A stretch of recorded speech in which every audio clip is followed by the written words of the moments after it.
Thanks for joining us once again. Today's topic is the 35K Model Y based pickup is a winner.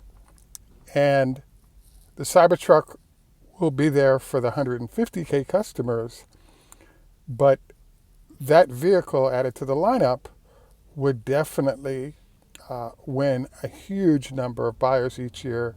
Something in the 500,000 is the title of our show today, and why we chose that topic, you'll find out. This is Greg for Teslafaninsight. Thanks once again for joining us. If this is your first time, welcome. If you're a repeat visitor, welcome back. We also want to thank our Patreon supporters. If you enjoy the show and would like some ideas on investing and trading to assist you in your process, please join us there as well. So as you know, Tesla's stock price took a big hit, 50 points for the week, basically, after the earnings announcement. Now, this is a dual-pronged show. One prong is to sort of review the idea that I'm presenting and then blend in some of the ideas that have come out of the last earnings announcement that I think are in a kind of a critical situation. So I guess the biggest news for the week is that I want to call it the Domino's phenomenon. So have you noticed that like Domino's or Pizza Hut or any of those guys, all they're doing is taking the dough and the pizza sauce, and they keep making calzones or pizzas or Hot Pockets, whatever it is. They're taking the same ingredients and mixing them different ways, and now they can get more profit out of what they already have in-house. So I decided to include this whole idea of Domino's and Tesla in the discussion, because look at how Tesla moved from the Model 3 to the Model Y. All they did, if you look at it, is they put a foam insert in the back of a Model 3 to create the next levels, and they actually obviously changed the height of the roofline and the height of the vehicle to accommodate it being an SUV. So what they kind of did was they took all these items off the shelf like a pizza shop does, and then they reconfigured them into another vehicle. So therefore, everything that they were doing before can be reformulated and use the same materials to get some great results. So obviously, this takes advantage of economies of scale. You already have all this stuff in-house. So you make the new vehicle and you make a lot of money because you're using stuff that you already have large quantities of on your old vehicle. So it's my belief that what's happened with the Cybertruck is that other than the battery pack, the whole vehicle is other than what they were doing previously. So on and off for the last 7 months, I've been kind of interviewing executives at steel manufacturing companies as well as other types of firm to try to get my arms around the cost of building the Cybertruck, particularly the shell. And the consistent response I got was it's hard to tell what that sucker's going to cost because it's a fairly complex operation, unique cuts, a whole bunch of things are going on. So I believe what Elon sees is exactly that, the fact that the vehicle in general works, but the problem is because it's not a blend of everything that they're already doing, you now have this problem that you have a really beautiful, unique passion project that a lot of customers are looking forward to. But the problem is that, when you're doing something that's unique, different, and somewhat of a passion project, you can end up with a net cost way above what your profit margin should be on a vehicle that you're trying to do at scale. So what you can end up with, which is what I thought from the day they started manufacturing, was you'd have a situation where above 100K vehicles have a limited market utility. And so Elon's goal is he needs a 50 to 75K vehicle because at that price point, you pick up half the potential buyers that are out there. Obviously, sub 50K, heading for 25K, you actually end up with even a larger potential usable market. So I believe what Elon is seeing right now is that where the cost of the Cybertruck is coming in is at such a high price point because of the uniqueness, particularly of the use of steel, as well as how it's being manufactured, that he doesn't see how that thing can be delivered. I've been sort of sketching it out, and I think the vehicle can't get out of the garage. You know, it's kind of heavy, so therefore your battery pack needs to be able to handle that in terms of giving decent range. So there's a lot of issues that result, I believe, in a Cybertruck ending up in the 100 to 125K a copy. And at that price point, you know, the market for that is between 50 and 100K vehicles a year. It's not 3 to 500K, which is where you make some really good money. So how is this going to be solved?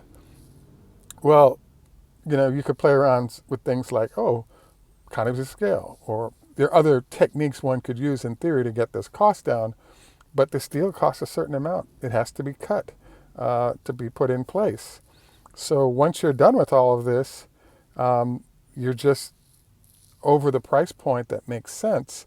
And I'm surprised that we got to this point before Elon realized the challenge, but he is passionate about this vehicle. Hence why we came up with this idea of a Model Y based pickup truck, because what you really need to do is just slice off the back of the truck, reinforce the bed of that pickup truck, done. We've got a pickup truck under $40,000. And that's the other challenge right now is not totally, but there's somewhat of a saturation of vehicles that are doing EV stuff, you know, at certain price points. But when it comes to pickup trucks, completely different deal. Hence, there's a niche there that the Cybertruck would solve. I would have to say I'm a little surprised by this sort of development because Elon's such a careful planner. I also wanted to throw this show out there because I did if you look at the last show we did on trading, many people got back to us and said, hey, you know, I don't need a 500-mile vehicle because the 350 miles I have in my Tesla are terrific. Now, the argument I raised with them was that there are different types of buyers. There's a group of buyers called early adopters. So what's an early adopter? Early adopters are people that love the concept of the vehicle and they're willing to do extraordinary things to own and be in a vehicle of a certain type.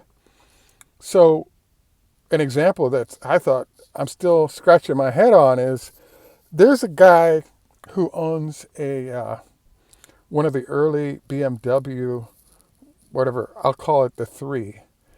The car gets 25 miles of range. And he's had the car for 5 years and aggressively is working to keep the car and not get rid of it because he loves the car, even if the range is as short as I just described. So the challenge with a Tesla owner that's comfortable with 300 miles is that's, you know, one, you're an early adopter, so you're not one of those, you're willing to sort of flex with issues that other people might not. But beyond that, there's this issue of the people that everybody's after now are not early adopters, etc. They're after all the people that represent 50% of the market that will not consider an electric vehicle unless they've got either 500 miles or de facto 500 miles that's easy for them to deal with. Why 500 miles? Because think about it. Every ICE vehicle out there is somewhere between 400 and 500 miles of range. So if you're getting that on the EV, there's in essence no difference between the two. So you get beyond a whole bunch of people who are now the veto vote on getting their electric vehicles, especially if it's at a price point that's reasonable. So I believe that we're in a tough spot right now because we're going to find out the pricing on that Cybertruck.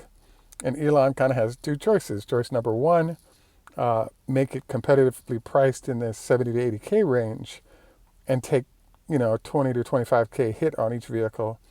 Or two, price it up into where it should be, early 100s, call it 130. Now you're making money on each vehicle, but your volume drops off. So there's a famous line from the dot-com era where they say, lose money on every order, but make it up on volume. The only way over time that it'll be made up for that loss is if you carry that loss to the rest of the line of cars and you just lower your profit margin all around in order to get the vehicle out there, because given the manufacturing constraints, it's hard to near impossible to have any economies of scale play in that could lower the price into more of a price range that more people can afford it.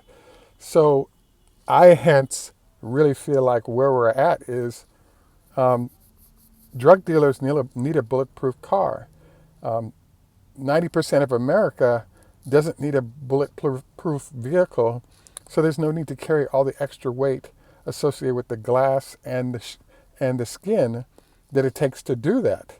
So now we have an opportunity, if we drop, a Model X versus pickup, a Model 3 versus pickup, or a Model Y based pickup, we're taking the same materials already in the factory. We've got economies of scale on every cost level, and we can pump them babies out for under $40,000. So I believe this is why Elon was a little bit nervous, pointed out the vehicle is coming out, targeting 125K production capacity, but he's looking at those profit margins and saying, how in the world are we going to deliver a vehicle that'll be at scale being bought by customers and have it at a price point where our market segment is large enough to make it work? And I believe the answer is you have to give up some of the features that make it unique. You could go for one rather than two levels of steel. So for example, this thing becomes non-bulletproof, but it still all the good looks at a lot less weight / a lot less cost because you don't have as many pieces of steel, et cetera, et cetera. Now, Elon, once he gets his mind on something, tends not to deviate. He likes to stick with his items. And I think he's trying to do that, has been trying to do that through the numbers, but it smells like the delay on this thing was, how do we get it to a scale where we make money on every vehicle and at a reasonable price point, and we ain't there. So I believe that's where we're at with that. And by the way, I wanted to invite you to, if it's notes at the bottom of our show, if it's tweeting to Elon, to kicking ideas of stuff that you think might be helpful to Tesla in terms of its revenue and profit increase. If they do go the pickup route I just described, one of the other benefits is you can pull the back end of the pickup off or unbolt it, and now you can put storage there for delivery people or repair people. You can also even probably squeeze a mini camper on the back of that Model Y, in that space that would be available there if you took the bed of the pickup off. So there are all these things that become a huge new segment of market for Tesla to consider, which would give a lot of new vehicles out there that are in a different competitive space for the company to consider. So I wanted to encourage you guys to think about this, share your opinions, etc. Next, I finally wanted to cover our health tips for the week. Just a reminder, a 20-minute walk every day if possible, and then obviously blend in your workout afterwards. Also wanted to encourage you to do your 25 leg lifts a day to ensure you strengthen quad muscles, minimizing potential of knee issues. And finally, I wanted to encourage you perhaps to consider one basic yoga class a week. You even do it online, not a big deal. Anyway, this is Greg for Teslafaninsight. Thanks once again for joining us. Tschüss, au revoir, lehitrod, khoda hafiz, rajit, ni hao ma, namaste. And in Jamaica, we say enough respect, walk good man. Thanks for joining us. Have a great day, and bye for now.